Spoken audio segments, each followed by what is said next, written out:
बागेश्वर जिला अस्पताल में व्याप्त समस्याओं के निदान की मांग को लेकर संघर्ष वाहिनी ने सीएमएस से मुलाकात की तथा उन्हें ज्ञापन सौंपा। संघर्ष वाहिनी के अध्यक्ष कवि जोशी के नेतृत्व में सदस्यों ने कहा कि जिला अस्पताल में मरीजों को सुविधा नहीं मिल पा रही है। एम्बुलेंस, अल्ट्रासाउंड, डॉक्टरों की सुविधा नहीं मिलने के कारण मरीजों को इलाज के लिए बाहरी जिलों में जाना पड़ता है।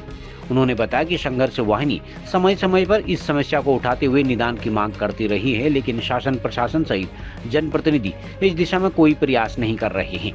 उन्होंने चेतावनी दी कि यदि जिला अस्पताल में व्याप्त समस्याओं का निदान नहीं किया गया तो आंदोलन किया जाएगा।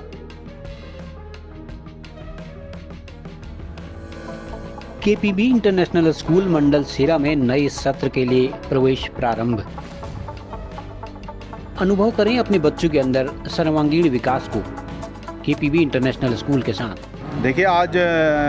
लगभग एक हफ्ते पहले हमारे द्वारा यहाँ पर बागेश्वर में जिला अस्पताल का जो औचक निरीक्षण किया था, उसमें लगभग 15 ऐसी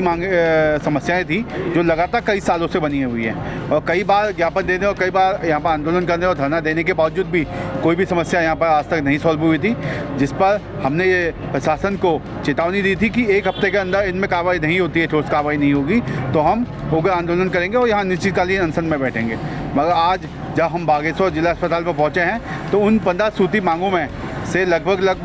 4 से 5 जो यहाँ पर प्रशासन द्वारा होनी थी, उन मांगों में तत्काल कार्रवाई करते हुए उसमें काम शुरू हो चुका है। लगभग बागेश्वर अस्पताल में जो 8 से 10 बेड खराब स्थिति में थे उनको भी चेंज करवा दिया गया है और यहाँ पर विकलांग और बुजुर्ग के लिए जो काउंटर था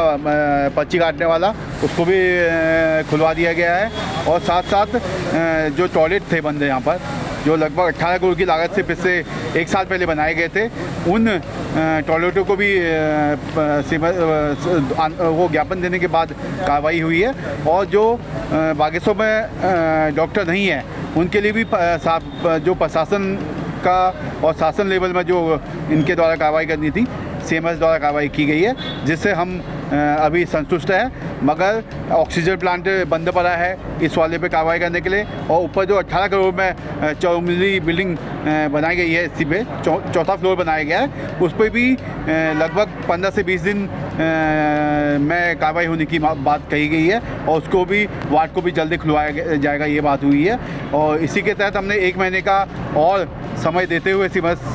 बागेश्वर को अपने आंदोलन को आज स्थगित किया है। अगर 1 महीने के बाद भी बागेश्वर में जो अन्य हमारी समस्याएं हैं, डॉक्टरों की समस्या है या अन्य जो भी ऑक्सीजन प्लांट हो या 18 करोड़ से जो वार्ड बना है ये नहीं खुलता है तो हम पुनः संघर्ष वाहिनी उग्र जन आंदोलन करने के लिए बाध्य होगी, जिसकी पूरी जिम्मेदारी बागेश्वर के जनप्रतिनिधि से लेके यहाँ के शासन प्रशासन और सबकी रहेगी। विगत 10 दिन पूर्व यहाँ पर एक ज्ञापन दिया था और जिसमें कि जो जिला अस्पताल में अनेक जो समस्याएं थी उस संदर्भ में थी। आज हम देख रहे कि जब हमने सीएमएस साहब से मिले उसके उपरांत अन्य कुछ समस्याओं का निदान निकल के, जैसे हम देख रहे थे जो विकलांग यहाँ पर काउंटर था उसका समाधान निकाल दिया और जो जन औषधि केंद्र है यहाँ पे हम चाह रहे थे कि देखो जो निर्धन परिवार से ताल्लुक़ रखते हैं उन्हें जो उनके पास उतना पैसा नहीं होता है। आज हमें सीएमएस साहब बता रहे थे कि पूरे प्रदेश में यहाँ पर तीसरे स्थान पर हमारा जन औषधि केंद्र का जो दवाई वितरण का अच्छी बात हमारे लिए। और साथ में हम देख रहे थे कि यहाँ पर जो शौचालय की स्थिति खराब थी वो बेटर हो रही है और जो ऊपर बेड थे कम हो रहे थे बेड वहाँ पे और वहाँ पर कुछ बढ़ा दिए गए हैं और साथ में जो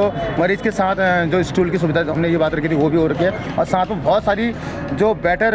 यहाँ पर हमारे जिला अस्पताल में और सुविधाएं हो सकती है। उस मामले में हमारी सीएमएस साहब ने काफ़ी बात हुई और काफ़ी पॉजिटिव बात रखी सीएमएस साहब ने भी और जो और हमारी जो और समस्याएं हैं उस पर हमारी और बात चल रही है। शायद अभी हम देख रहे थे बीच में हमारे डॉक्टर हमारे प्रशांत सर और पृथ्वी मैम का जो ट्रांसफ़र हुआ था, देखिए ये हमारे बागेश्वर जिले के लिए बहुत वो है आघात है क्योंकि उन्होंने हमेशा डेडिकेट रहते। अभी बता रहे थे विश्वास सर की वो 24 घंटे पर रात के 1:30 बजे 2 बजे भी आते हैं। हमारे ऐसे सिपाही हैं जो डॉक्टर जो होते हैं भगवान का दर्जा होता है, आज हमारे बीच में रहे। इस संदर्भ में बात करके बाकी लगातार संघर्ष वाहिनी जिला अस्पताल और जो भी समस्या है उस पर नियत रहेगी और रहेगी। जैसे की शिकायत थी संघर्ष वाहिनी से कि हमारे ज़िले का जो सबसे बड़ा अस्पताल है वो बहुत बुरी तरीके से बीमार हो गया है। अच्छा, संघर्ष वाहिनी ने जब जनता की शिकायत को सुना, देखा तो जाना कि वास्तव में ये हॉस्पिटल तो बहुत बीमार है।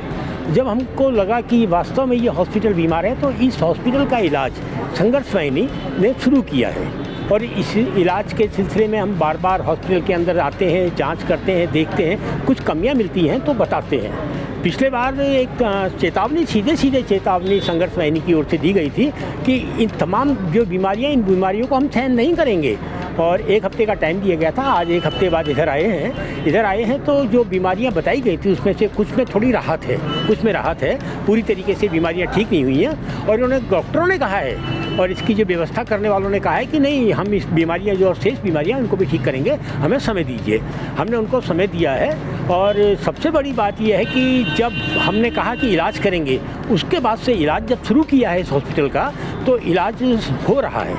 हॉस्पिटल में सुधार दिख रहा है, का मतलब इलाज हो रहा है। अभी तो हमने केवल जिले के हॉस्पिटल को लिया है, अब जो ग्रामीण क्षेत्रों के हॉस्पिटल हैं,